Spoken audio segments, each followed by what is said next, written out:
ሀገር መቀየር የሚፈልግ ኃይል ካለ ተራራውን ጫካ ይሆናል፣ ይናዳል፣ ውሃውን ወጥ ይሆናል፣ ድልድይ ይሰራበታል፣ ማስዋብ፣ የቱሪስት መናኸሪያ ማድረግ ይቻላል ማለት ነው።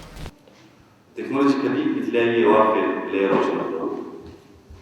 ከቀዝቃዛ ጦርነት ወዲህ ያለውን ብቻ ለማንሳት ሶስተኛው ሰርድ ጄኔሬሽን ዋርፌር የሚባለው ቀጥታ ከፊዚካል ሴኩሪቲ ጋር ወይም እንደምታውቁት ዲፌንስ ወይም ፖሊስ አካባቢ ጋር የሚያያዝ ሰርድ ጄኔሬሽን ዋርፌር ወይም ፊዚካል ሴኩሪቲ ለየት የሚያደርጉ ባህሪዎቹ ዲተርሚን ታርጌት ያለው ነው። የተለየና የታወቀ ታርጌት ነው ያለው። የአጠቃቅ ስርዓቱን ከሞላ ጎደል ተቀራራቢ። ለምሳሌ ዲፌንስን ብንወስድ የተለያየ አይነት ዲፓርትመንት ሊኖሩ ይችላሉ። ኤርቦርን ብቻ ስናነሳ ቴክኖሎጂ ዋይዝ 3 ሜን አክተርስ አሉት።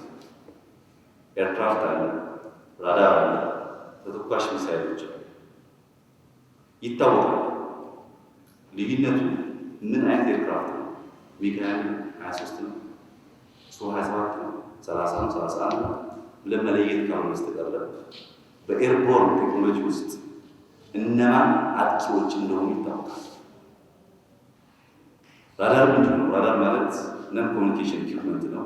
ይህ ነን ኮሚኒኬሽን ኢኩዊፕመንት ሲግናል ጀነሬት አድርጎ ራዲት ካደረገ በኋላ በሚመጣው ሪፍሌክሽን የታርጌትን ፖዚሽን እና አንዳንድ ቴክኒካል ኢንፎርሜሽን ለተጠቂው አካል የሚሰጥ ነው።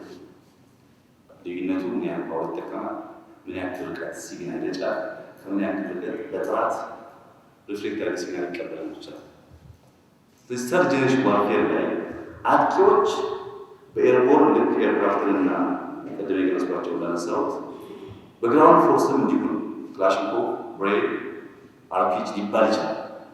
እነዚህ የሚለዩት ምን ያክል ዲስታንስ ሄደው ያጠቃል፣ ምን ያክል ዲስታንስ ሄደው ይገላል። ካልሆነ በስተቀር አንድ እግረኛ ተሸክሞ የሚዋጋባቸው ቱሎች እነዚህ ሆናቸው ይታወቃል። ማጥቂያ መንገድ የታወቀ ነው። የሚጠቃውን ታርጌት እንዲ ይታወቃል።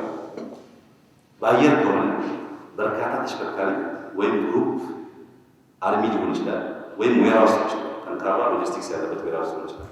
አዘርዋይስ ኤርክራፍት ቦምብ ጭኖ ወይም ሚሳይል ጭኖ ኢንዲቪዥዋል ስጋር ይባላል። ግራውንድ ፎርስን ከሆነ በክላሽ ከመድፍ ጋር ይባላል።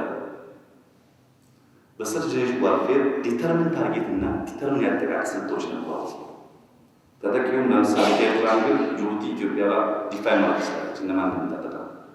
በዚህ ጊዜ ሀያል የሚባሉ ሀገራት እነዚህ ንግሮ መሳሪያ ማምረት የሚችሉ ነበር። መድፍ ማምረት፣ ሚሳይል ማምረት ትልቁ የፓወር መገለጫ ነበር፣ የሀያልነት መገለጫ ነበር። ሰርድ ጄኔሬሽን ዋርፌር በአይቲ እየተተካ ሲመጣ ፎርዝ ጄኔሬሽን ዋርፌር ተወለደ። ፎርዝ ጄኔሬሽን ዋርፌር እነዚህ ከዚህ ቀደም መመኪያ የነበሩ የጦር መሳሪያዎች በአይቲ ሳይደገፉ ብቻቸውን ኡዝ እንዲሆኑ ያደረገ ድንጋይ እንዲሆኑ ያደረገ። ብዙ ጊዜ የባህረ ሰላጤ ጦርነት እንደ ኤግዛምፕል ይነሳል።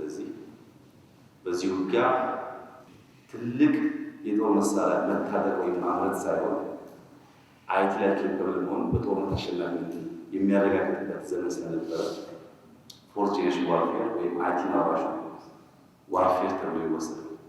እስካሁን ኤግዚስት እያደረገ ያለና ኢን ዘ ካሚንግ 10 ይርስ ስፍራውን ለፊፍዝ ጄኔሬሽን ዋርፌር ይለቃል ተብሎ ይታሰባል።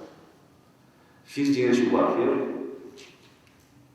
ቅድም በሚሳይል የሚመካውን ሶሳይቲ በኋላም በአይቲ የሚመካውን ሶሳይቲ ቀይሮ ጫወታ ያለው ጭንቅላት የሰው ልጅ ሳይኮሎጂካሊ የሰው ልጅ ፈሪ ማድረግ ይቻላል፣ እንዳይሞክር ማድረግ ይቻላል፣ ሚሳይል ሳይተኮስ ማሽመድመድ ይቻላል፣ ከቤት እንዳይወጣ ማድረግ ይቻላል የሚል አስተሳሰብ አንዱ የተነሳ የጦርነት ስልት ነው።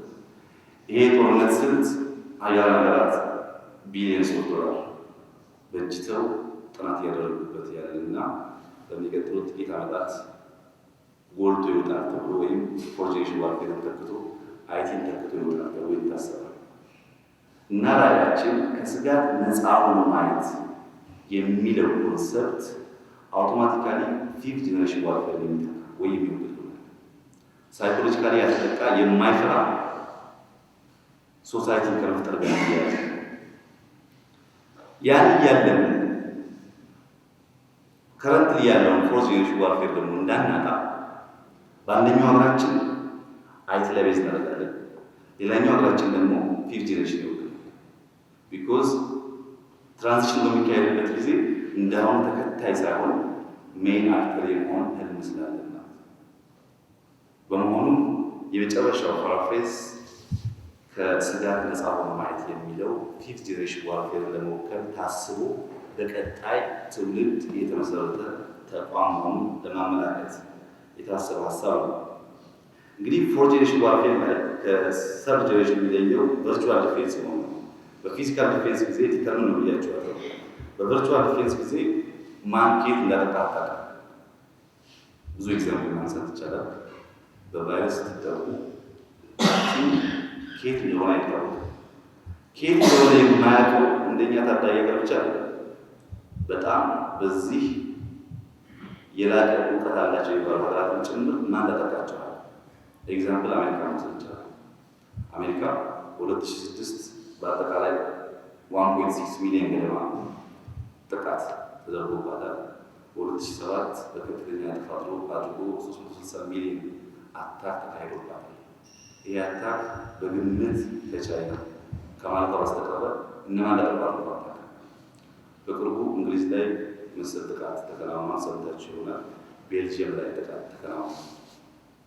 ይህ ጥቃት ወደ ኢትዮጵያ በከፍተኛ ቁጥር እያደገ የመጣና የሚያድግ ነው። ምክንያቱም የቤልጅየም ጥቃት እና የኒውዮርክ ጥቃት ቀጥታ ከዓለም አቀፍ መቀመጫ ከአውሮፓ መቀመጫ ጋር የተያያዘ ጉዳይ። አፍሪካ ዛሬ አቴንሽን ባይሰጣትም ውሎ ሲያድር አቴንሽን ያደገ በሚሄድበት ጊዜ ኢትዮጵያ ልክ እንደ ኒውዮርክ እና ቤልጅየም ተጠቂት ሆነች ማለት ነው። የሚያጠቁን ሰዎች ናናቸው ምን ኢንትረስት እንዳላቸው አናውቅም። ይህን ለመከላከል የቨርቹዋል ዲፌንስ አቅም መጎልበት አለበት ከሚል እሳቤ የፊዚካል ዲፌንስ የተጠበቀ ሆኖ በቨርቹዋል ዲፌንስ ይዛፈጠዋል።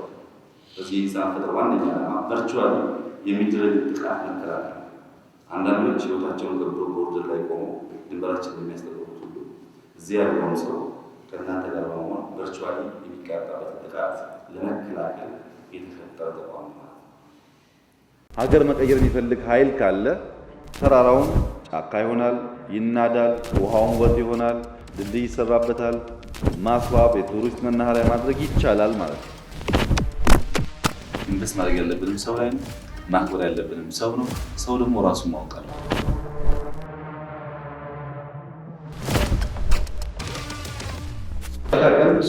ስፔሻሊ ደግሞ ኢትዮጵያ ከአረባት ያላት ነገር ሳይሆን በኋላ እነሱ ሀገር ኢንቨስትመንት እያደገ ስለሆነ በርካታ ሰዎች በርካታ ሀገራት ውሃዋን በጣም ሁሉ ሁኔታ አላቸው። ከሀያ ዓመት በፊት የአፍሪካ የሚባለው ሀገር 5 ነው። አሁን 9 ደርሷል። ኢትዮጵያ ትበለጽጋለች፣ ትለወጣለች። የኢትዮጵያ ሬኔሳንስ እውን ይሆናል።